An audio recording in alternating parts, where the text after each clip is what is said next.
Hey YouTube, this is going to be a brief review on a weapon I haven't actually seen reviewed on YouTube. This is a Colt Python.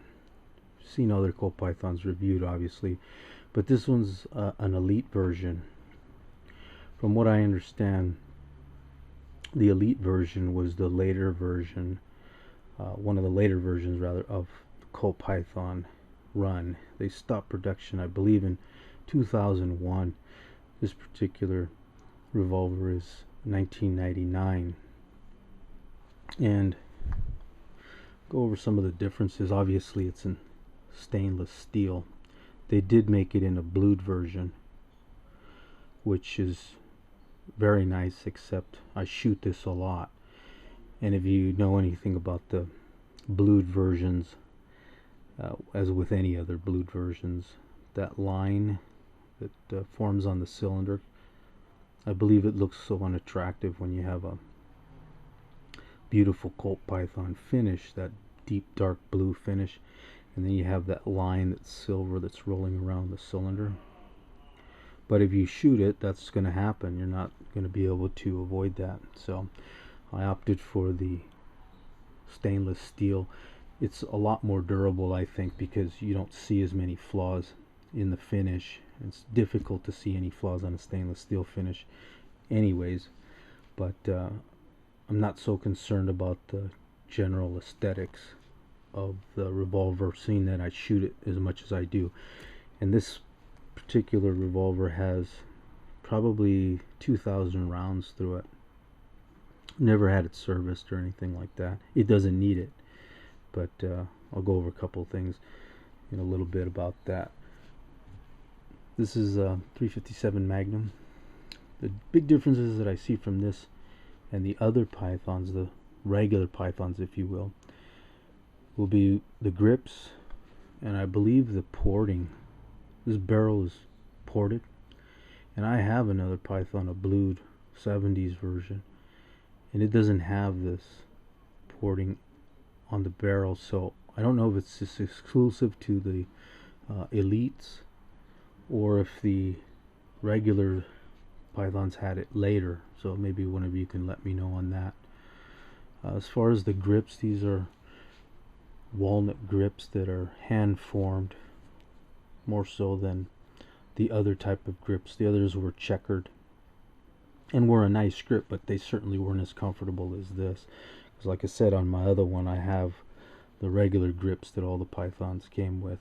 The earlier ones had a different type of grip, which is still a checkered grip, but a smaller grip in your hand. This is more form-fitting. It's definitely more comfortable. However, the downside, if you use these speed loaders, they don't work, because I won't shove this in because it'll lock itself. But if you put this in, or attempt to put it in, what happens is once you get it so far, this collar locks up on this collar of the grip, and you have a hell of a time trying to get it out. Believe me, I've tried this, and I thought, well, there's got to be a way to use this. But this particular speed loader, no, doesn't work. You have to change these grips out to the standard version, which I'm not going to do, and so I might try another type of speed loader.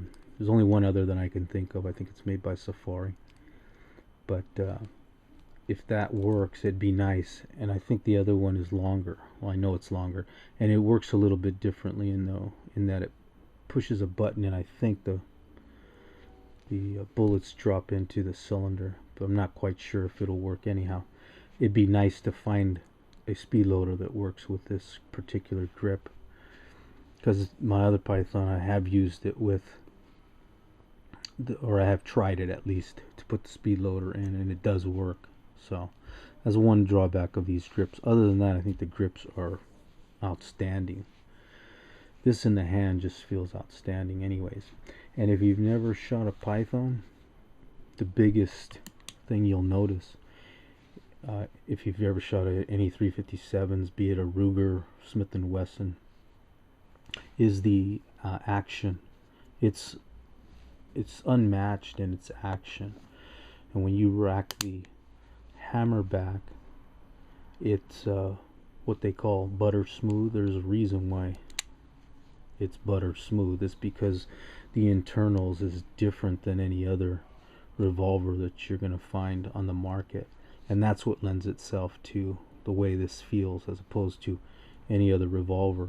As far as accuracy goes, this thing is the most accurate weapon that I have, and I think part of it has to do with the weight of the barrel. Underneath this barrel, this is a solid lug with the exception of this cutout, so it's heavy, but when you shoot it, it doesn't have a lot of jump in your hand, which is very important, obviously, to get back on sight picture and make sure you have accuracy in your shots. Some of the things I think are on all the Pythons are the adjustable sights. The back, front, obviously, is the red dot, or an orange dot actually up here, and this has been of the later models. I know that even the regular Pythons have the orange dot in them. This is a 4-inch barrel. They've come, I don't know about the Elites, but most of the Pythons have come in 2.5 inch, 4-inch, 6-inch, and 8-inch. There is a 3-inch that's very rare. In fact, I have a 3-inch, but I'll do a video on that sometime. That one's never been fired, and I'm really disappointed in myself that I've never fired it, because everything I own I pretty much shoot. I don't believe in what they call safe queens, but that one's kind of unique, and when I do the video I'll tell you why, or I'll show you why, or maybe you'll see why. In any event, like I said, 2,000 rounds through this. It's really a beautiful weapon, and I have, like I say, the other in blue. It's not an Elite, it's a regular.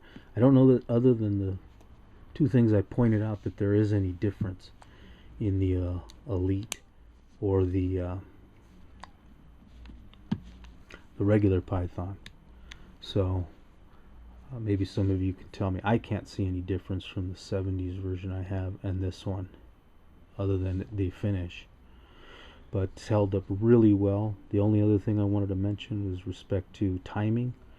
There's an issue that I've read about several times regarding the timing of this particular revolver, in that it goes out of time.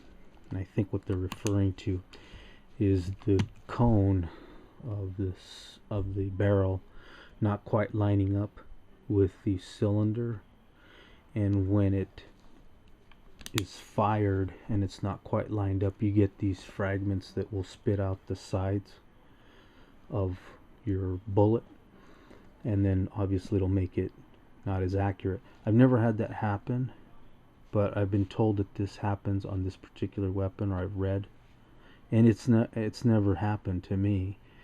And I don't know if it's an issue of cleaning your weapons or not spinning the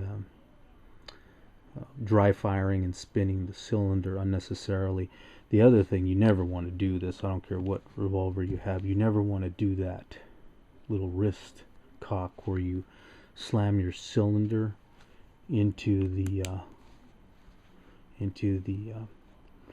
revolver. That is completely worthless as far as any functional purpose, and it just damages your revolver, no matter what you have. The difference between this particular type of revolvers, Colts turn clockwise when they rotate. You can see when I cock that hammer back, the rotation is clockwise. If you have a Smith & Wesson, the rotation is going to be counterclockwise. So when you think about that, when you're firing your weapon, if it turns counterclockwise, you're going to fire that weapon, and the cylinder is going to try to pop out. Of course, it's not, because it's going to be locked in there. On a Smith & Wesson, on a Colt, the cylinder is going to turn clockwise, and it locks itself, I think, a lot better than anything else, because one of the reasons because of that. And incidentally, if you're thinking about any revolver, the tightness, or the lockup, what they call, something you should check. And that's simply, if you take your revolver obviously unloaded and you cock the hammer back, hold the hammer down pull the trigger in, slowly releasing the hammer back, keeping your finger fully down on the trigger. And then what you want to do is you want to check this play, rock the cylinder back and forth, side to side. It shouldn't have any movement. Like this is locked up. You have no movement here. But you will have a little bit of movement on a Ruger, on a Smith & Wesson. That's normal. They don't have that lockup like this does. I don't know of any other revolver that has the lockup that this has, except maybe a Korth, if you're familiar with those. But other than that, this is what they say locks up like a bank vault, meaning it just doesn't have any movement, and it really doesn't. But that's a quick way to check to see if your revolver has a lot of play in it. If it does, it means it's been abused or hasn't been serviced and is in need of service. So one quick tip if you're going to go pick up a revolver. Not a lot of people shoot the revolvers, but I shoot them all the time. I love this thing, and I love revolvers in general. I have several, but truth be told, my nightstand pistol is a 6 Sauer P226, only because of the capacity of the rounds, so forth. And if you're going to be shooting in the house, I don't think you want 357 Magnums to be blowing holes through your windows and doors and such. In fact, most of the time I don't shoot 357 Magnums through this. I shoot 38s, and as you're all aware, I'm sure, any 357 Magnum can shoot 38s. And at the range that I go to, that's all they let you shoot, unless you go to the paper targets, and I do the plinking, the metal plinking. So anyhow, just wanted to give you a review on this. Tell me what you think. If there's any others out there, I'd love to see a blued one given a review. And if there's any other information you can pass on to me, I sure appreciate it. You guys take care and stay safe.